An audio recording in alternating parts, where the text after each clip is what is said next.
Boa tarde, meus irmãos e meus amigos. Nós estamos aqui nesse dia tão lindo e tão especial, dia 16 de agosto de 2020. Estamos aqui para iniciarmos aqui esse novo projeto, Projeto Maná, onde a nossa intenção é abençoar a sua vida com a Palavra de Deus. Lá no livro de Êxodo, no capítulo 16, nós lemos ali o relato onde Deus ele manda o pão do céu para alimentar o seu povo. E durante 40 anos que aquele povo estava ali peregrinando no deserto, Deus nunca deixou faltar o pão para aquele povo. No Evangelho de Mateus, no capítulo 4, Jesus, ele em resposta às tentações de Satanás, ele diz que nem só de pão viverá o homem, mas de toda palavra que sai da minha boca. Também ele vai mencionar nos Evangelhos que ele é o pão vivo que desceu do céu. Nós sabemos que a palavra de Deus é alimento para a nossa alma, para o nosso espírito. Em Salmos capítulo 119, versículo 105, diz: lâmpada para os meus pés é a tua palavra e luz para os meus caminhos.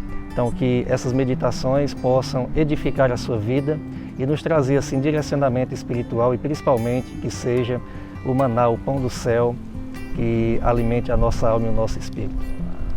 No livro do profeta Jeremias, lá no capítulo 29, e verso 11, diz assim: porque sou eu que conheço os planos que eu tenho para vós, diz o Senhor, planos de fazê-los prosperar e não de lhe causar danos, planos de dar-lhes esperança e um futuro.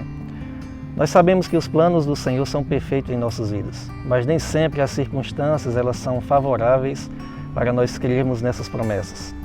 Nesse contexto, o profeta Jeremias, ele escreve uma carta para os exilados, o povo de Israel que estava lá na Babilônia.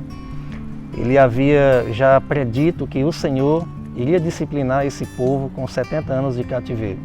Mas esse povo começou a enfrentar alguns problemas. Lá havia falsos profetas que estavam profetizando falsamente em nome do Senhor, dizendo que o retorno seria mais rápido do que o que eles imaginavam, dizendo que o retorno iria ser breve e que eles não ficassem apavorados ou agoniados porque eles iriam sair de lá. E Deus ele tinha um propósito para esse cativeiro babilônico. Além de disciplinar seu povo, ele queria formar uma nova geração que tivesse seu coração voltado para ele.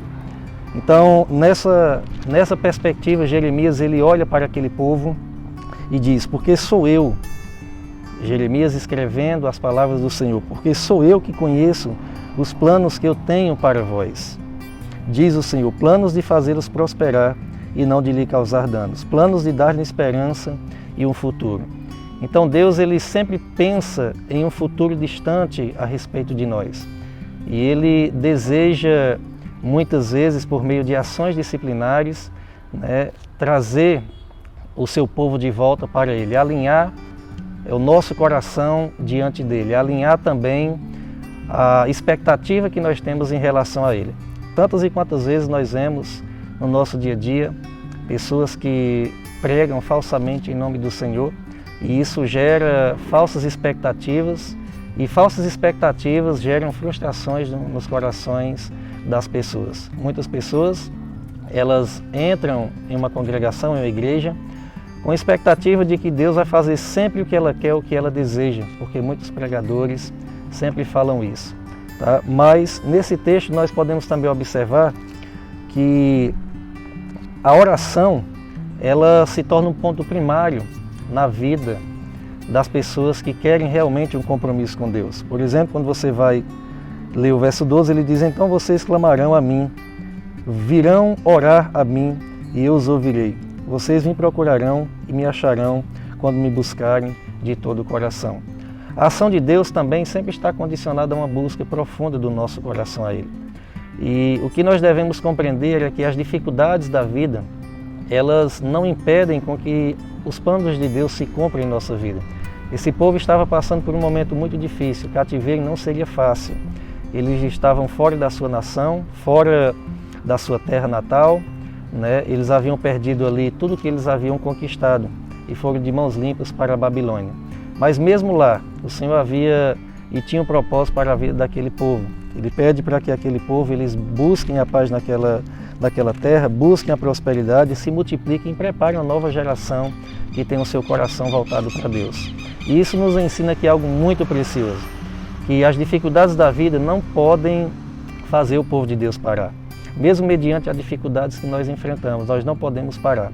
Deus tem planos e propósitos específicos e por mais que nós não venhamos a compreender o que Ele quer fazer por nossas vidas no amanhã, nós devemos confiar de que os planos deles são perfeitos e não se frustram. Tudo o que Deus faz é para o bem do seu povo, mesmo que isso implique hoje nós passarmos por uma ação disciplinar da parte de Deus. Ele sempre tem um fim glorioso para cada um de nós, mesmo mediante dias espinhentos que nós vivemos. Que Deus abençoe a sua vida com essa palavra, que você possa escutar a voz de Deus em tempos de dificuldades.